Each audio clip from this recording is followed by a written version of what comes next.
cabinet d'accouchement Chifra est toujours heureux de recevoir des personnes pour donner un enseignement sur le cancer du col. Et nous tous, nous savons que nous sommes en octobre rose.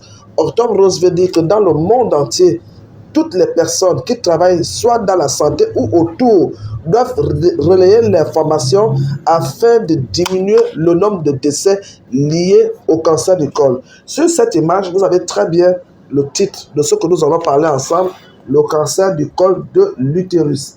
Et sans plus tarder, on va aller d'abord vous expliquer, avant de prendre des notes, en disant que c'est fatal, c'est vrai, mais n'oubliez pas qu'il y a toujours une chance. Donc, à partir de l'âge de 11 ans jusqu'à 65 ans, les gens devraient faire le vaccin pour éviter d'avoir le cancer du col. Et vous savez bien que le dépistage est le seul moyen qui permet à la personne de vivre longtemps, parce que nul n'est épargné. Dans l'historique, vous allez apprendre, on va juste vous donner un petit mot sur la définition du cancer.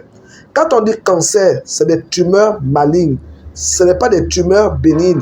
Les tumeurs malignes, ce sont des tumeurs qui donnent du cancer. Or, on peut vous dire que vous avez une tumeur bénigne dans l'ovaire, mais ce n'est pas un cancer. Mais si on vous dit qu'on a remarqué que vous avez une tumeur maligne, sachez déjà que vous avez le cancer. Donc, la définition est simple. C'est des tumeurs malignes qui vont se retrouver au niveau du col et donner le cancer. Donc, on va parler de l'épidémiologie. Dans l'épidémiologie, qu'est-ce que nous allons vous dire? On va vous dire que chaque année, 3000 femmes développent les cellules précancéreuses en cancer. Et chaque année, 1000 femmes meurent de suite du cancer du col, quelle que soit la région. Ce n'est pas négligeable. 1000 de nos sœurs, de nos mères meurent chaque année suite aux complications du cancer du col. Et je peux vous dire que le cancer du col est classé le 4e cancer dans l'OMS de tout le corps. C'est le 4e cancer des femmes dans tout le corps. Mais en France, il est le 12e cancer. Mais au Gabon, c'est le premier cancer et le cancer qui fait plus de dégâts. Il y a beaucoup plus de cancer. Le cancer peut attaquer tous les organes, même la peau, même le sang. Mais le cancer du col chez la femme reste le numéro 1 et reste fatal et tue. Donc au Gabon, nous sommes très interpellés, nous sommes très concernés par ces décès liés au cancer. Qu'est-ce qui nous amène d'abord à avoir le cancer? Ça, vous allez noter. C'est le Human Papilloma Virus, le HPV, abrégé HPV. Cet HPV-là, c'est un virus il est ubiquitaire, donc il vit partout. Il vit autour de nous, en nous et pour nous. Toutes les femmes qui sont là ont au moins déjà eu l'HPV dans leur vie. Mais l'HPV aussi s'élimine avec nos défenses naturelles. On peut l'éliminer, mais certaines femmes parmi nous n'ont pas la chance de l'éliminer. Et vous allez voir ce que ça cause. Donc vous savez bien que l'agent vecteur, c'est l'HPV, le Human Papilloma Virus, qui se trouve dans l'air, sur vos cheveux, sur vos chaussures, sur vos lunettes, sur tout ce que vous avez. On peut avoir le Human Papilloma Virus. Mais nous allons voir aujourd'hui que la voie sexuelle est la voie de prédilection de contamination. Et je vais encore vous ajouter ceci. Ça veut dire que le Human Papilloma Virus, une fois qu'il s'installe en vous, et là où il va s'installer, c'est quoi? C'est la question qui a été posée à l'étudiant numéro 2. Le col de l'utérus que vous voyez là, il y a le col et l'exocole. Et ces deux, endo et exo, ne sont pas faits des mêmes cellules. Ne sont pas faits des mêmes cellules. Le fait qu'il y ait une différenciation de cellules entre l'endocole et l'exocole, il y a une zone qui les sépare, qui sépare les deux couches là, les couches stratifiées là. C'est là où le Human Papilloma Virus s'installe. Une fois que l'HPV s'installe, il s'installe aujourd'hui. Ce n'est pas aujourd'hui que vous allez développer la maladie. La maladie va évoluer à bas bruit en vous. Et le cancer pourra maintenant être développé dans 10 ans. Et donc, il faut que vous sachiez que ça, si on fait attention, on le rattrape tôt, on peut sauver. Mais si on le rattrape tard, le cancer va déjà être propagé dans tout le corps. Donc, je vous ai préparé ici pour que vous puissiez comprendre. Regardez un peu l'image pour ceux qui sont derrière. Et on a fait un col. en vous montrant comment le développement se fait. Le col est vu au spéculum. Nous tous savons que pour bien voir le col, il faut utiliser un spéculum. Donc, la partie normale qui est située là, cette partie normale-là, c'est lorsque le col il est sain. Le human papillomavirus n'est pas encore rentré là. Mais vous allez voir une zone blanchie là, c'est vraiment la zone de liaison entre l'endocole et l'exocole. Et c'est à ce lieu-là où le human papillomavirus s'installe. Une fois qu'il s'installe, vous passez là. Vous ne savez pas, hein, vous ne connaissez rien. Vous êtes déjà au stade de CIN1. CIN, c'est en anglais, c'est cervical intraépithélial néoplasie. Donc, c'est le cancer au premier petit stade. Et ce stade-là, on appelle ça CIN de bas grade. Donc, si on vous détecte là, maintenant là, on peut vous sauver. Et maintenant, si vous ne faites rien, vous n'avez pas fait de dépistage, vous êtes resté à négliger, le CIN1 de bas grade va passer maintenant au CIN2. Regardez comment les cellules se transforment. Elles deviennent encore beaucoup plus cancérigènes au deuxième niveau. Et là encore, on vous dit, vous avez la chance, on peut encore vous faire, si vous êtes rattrapé au niveau de CIN2, on peut rapidement vous faire soit une colonisation ou une chimiothérapie, on peut vous récupérer. Mais quand vous arrivez maintenant au CIN3, c'est ça qui est déjà appelé le cancer. Parce que les cellules précancéreuses ont déjà pris toute la surface du col, toute la petite surface interne du col. Mais là, encore, vous avez le cancer. Mais ce que je vais vous apprendre, c'est que le moyen de dépistage, ce sera par un spéculum. Regardez les différents stades, CIN1, CIN2 et CIN3. Et là, tout est rouge. Là, voici l'orifice du col. L'orifice du col est déjà envahi par les cellules cancéreuses. Mais je vous dis, Dieu est merveilleux. À ce stade-là, au stade-là de CIN3, donc les cellules précancéreuses qui ont tout pris, le cancer peut encore être sauvé. Quelles sont les voies de contamination? Les voies de contamination, je vous ai dit, c'est le passage du virus en vous. Et le plus souvent, lorsque c'est par voie sexuelle, c'est beaucoup plus prenant. Et je vais vous dire aujourd'hui, le préservatif ne protège pas de ça. Non. Pourquoi le préservatif ne protège pas? Parce que sur le préservatif, on trouve aussi l'HPV. L'HPV peut être sur le préservatif. Une fois que l'homme pénètre en vous, l'HPV peut se retrouver sur son préservatif, vous êtes contaminé. Mais vous ne savez pas, vous avez bien fait l'amour, vous êtes tranquille, vous êtes souriante, mais il y a un dégât qui est en train de se passer en vous. Et donc, ces lésions-là vont évoluer timidement. De CIN1 à CIN2, c'est timide. Mais lorsque vous rentrez maintenant dans CIN3, l'évolution devient assez rapide. Qu'est-ce que nous allons vous dire pour cela? Voilà, vous voyez là, on a deux cols.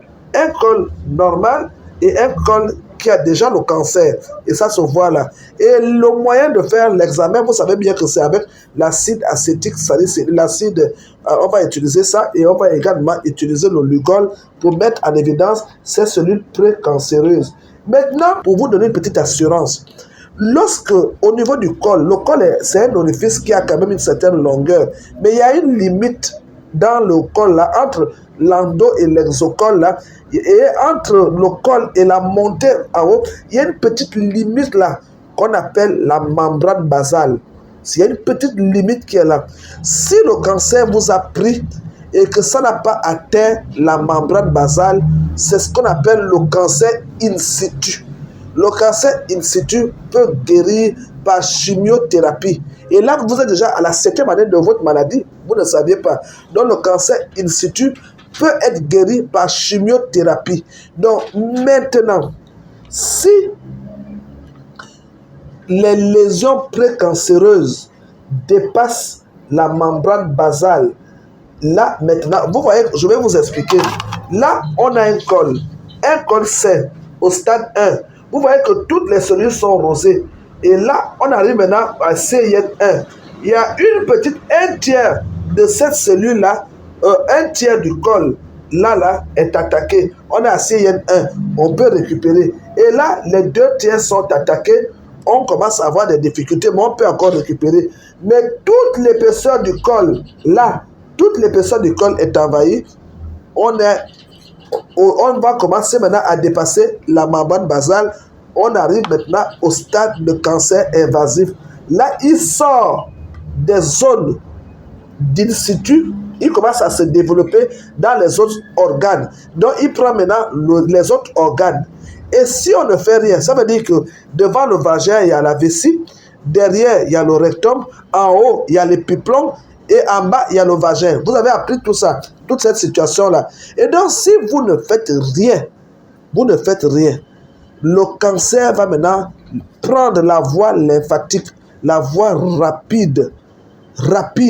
Donc, il va maintenant prendre la voie lymphatique et va aller dans la circulation sanguine. Là, maintenant, le cancer du col que vous aviez tout simplement va maintenant s'étendre au niveau des organes avoisinants.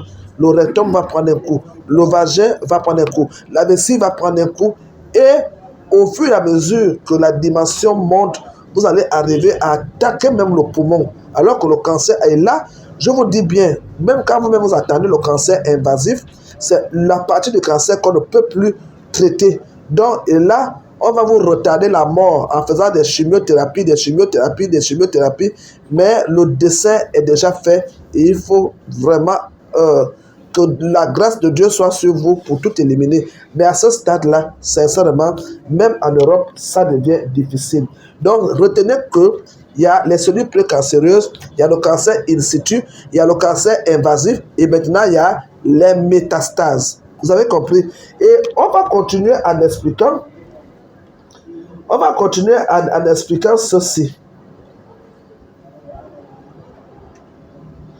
Quelles sont les circonstances favorisantes? C'est le carrefour que j'aime. Toute femme ici présente qui a eu un rapport sexuel avant l'âge de 12 ans est une porte d'entrée. Rapport sexuel précoce, une grosse porte d'entrée pour développer le Human Papillomavirus en cellules précancéreuses. Le multipartenariat, lorsque vous avez plus de 2 partenaires dans votre vie, vous êtes classé déjà dans le multipartenariat, c'est des portes d'entrée. Donc, à vous les jeunes filles, les belles femmes, changez de copain tous les jours, mieux vaut rester avec ton type, le même que tu as eu, au moins tu te protèges. Mais si tu quittes A pour dire que je vais chez Marcelin, après je vais chez Edouard, je vais chez Alexis, Alexis était méchant, on appelle ça le multipartenariat, ouverture au Human Papillomavirus. Vous avez pris les insuffisants progestatifs, les pilules que vous prenez là, je bois, je ne vais pas être enceinte. En même temps, vous ouvrez les portes à l'HPV. Vous avez compris? Et sans oublier tous les autres petits facteurs qui seront le tabagisme, ennemi de l'HPV. Dès que vous êtes déjà en contact avec la cigarette, vous êtes exposé à développer l'HPV. Et je vous dis bien que 80% des femmes dans le monde ont déjà été en contact avec ce virus, mais par grâce, elles l'éliminent. Et 20% d'entre elles restent à développer l'HPV à cellules précancéreuses. Et parmi celles, il y a au moins 1% des femmes qui mourront parce que c'est la destinée de leurs cellules précancéreuses. Je vous disais que pour le moment, le seul traitement qu'on vous a dit, c'est vraiment ce qu'on appelle la chimiothérapie ou la conisation. La chimiothérapie, c'est utiliser les rayons X avec tout ce que ça entraîne comme problème. Chute des cheveux, perte de la beauté, le corps change. Parce que tout le temps, on vous envoie des rayons X, des rayons X qui vont arriver à brûler toutes les parties qui possèdent les cellules précancéreuses. C'est le seul moyen que nous avons pour le moment au Gabon. Après avoir été détecté, on va vous faire quand même la biopsie pour voir à quel niveau de CIN vous êtes. Donc, c'est pour dire quoi? Le seul moyen, nous ne l'avons pas vraiment à notre portée au Gabon, est le vaccin. Chère mère, chère fille, il est mieux de vacciner vos enfants, les jeunes filles, scolarisées ou pas, à partir de l'âge de 11 ans. Pourquoi 11 ans? Parce qu'on estime que le vaccin est beaucoup plus efficace si on n'a pas encore eu des rapports sexuels. Donc, à partir de l'âge de 11 ans, la prévention est efficace. Parce que si vous vaccinez déjà une fille qui a 13 ans, on sait qu'elle a peut-être eu un rapport sexuel, rien ne vous prouve que l'HPV n'est pas quelque part caché. Donc, vous qui avez déjà beaucoup de rapports sexuels, vous êtes là assise là, ça veut dire que toutes les portes sont ouvertes. Et les jeunes garçons ne sont pas en marge. On les prend à partir de 16 ans. Parce que la puberté de l'homme est souvent un peu plus en retard et l'homme commence vraiment à s'intéresser aux femmes qu'à partir de 15 ans, 16 ans. Mais le vaccin est repris chez les jeunes filles à 19 ans. Et même, je vais vous surprendre, le vaccin ne protège pas efficacement contre le human papillomavirus. Qui peut savoir pourquoi? Parce qu'il y a 16 souches de human papillomavirus. Il y en a plusieurs. Plusieurs. Mais parmi ces plusieurs-là, le vaccin qu'on a trouvé, que les laboratoires ont trouvé, ne protège que contre 3 souches. Et les autres souches-là, tant pis. Si vous avez un human papillomavirus qui ne rentre pas encore dans le vaccin, vous pouvez toujours développer le cancer. Mais par thème de fréquence, les souches traitées sont les souches les plus fréquentes. Mais je vous dis bien que le vaccin ne garantit pas à 100% la protection du human papillomavirus. Donc, encore une fois de plus, il n'y a que le dépistage. Maintenant, je vais vous donner quelques symptômes que si vous remarquez ça, vous avez peur du dépistage, oui, on le sait. Mais toute femme ici assise, après un rapport sexuel avec son mari, si vous sentez des saignements après, mieux vaut aller à l'hôpital. Déclarer que on a fait l'amour, j'ai saigné. Et la première chose, attention, on vous passe le Lugol et on vous détecte les cellules. Si maintenant le sang est dû à autre chose, tant mieux. Mais sachez que les saignements après le rapport sexuel ou inter-rapport sont déjà des signes qui ne sont pas bien. Vous êtes ménopausé, ce n'est pas votre cas. Vous n'avez plus de règles depuis plusieurs années. Le saignement revient, allez vous faire consulter, ce n'est pas normal. Vous avez des douleurs de bas-ventre de façon permanente autour des règles. Le bas-ventre fait mal, le bas-ventre et le dos vous font mal. Vous êtes un sujet à risque de l'HPV. Et n'oubliez pas également les pertes vaginales malodorantes de façon fréquente sont les portes d'entrée de l'HPV. Et même si vous perdez vos règles, les règles sont de fois courtes, ce n'est pas du tout habituel, ça dure trop, mieux vous faire dépister. Donc vous êtes des patientes à haut risque pour l'HPV, dont le dépistage seul sera le seul moyen et pour vous sauver. Et je vais maintenant, ça ne vous intéresse pas, mais ça c'est quand je fais avec les médecins, les jeunes médecins, on leur explique la classification de FIGO. FIGO, c'est la Fédération internationale des gynécologues obstétriciens qui ont classé les cancers en différents stades. Ça, c'est pas trop pour vous, mais vous sachez qu'il y a 4 stades de cancer. Et quand on est au stade 4, c'est des métastases partout. Et là, ça ne pardonne pas, comme on dit. Et juste vous amener à prendre conscience. Je ne vous ai pas forcé, même si j'ai eu la force de vous dire, venez écouter. Pour moi, c'est comme un message divin. Octobre Rose, Dieu m'a parlé à mon niveau, à moi. Je ne peux pas laisser une journée sans sensibiliser, sinon je ne serai plus moi. Au marché, je rassemble les femmes. Donc, si je vous ai fait venir aujourd'hui aussi, c'est que vous écoutez l'information, vous la relayez. Le dépistage est gratuit, il n'est pas forcé, mais je vous assure, rien ne vaut le dépistage. Un dépistage précoce peut vous sauver la vie. Merci pour votre aimable attention.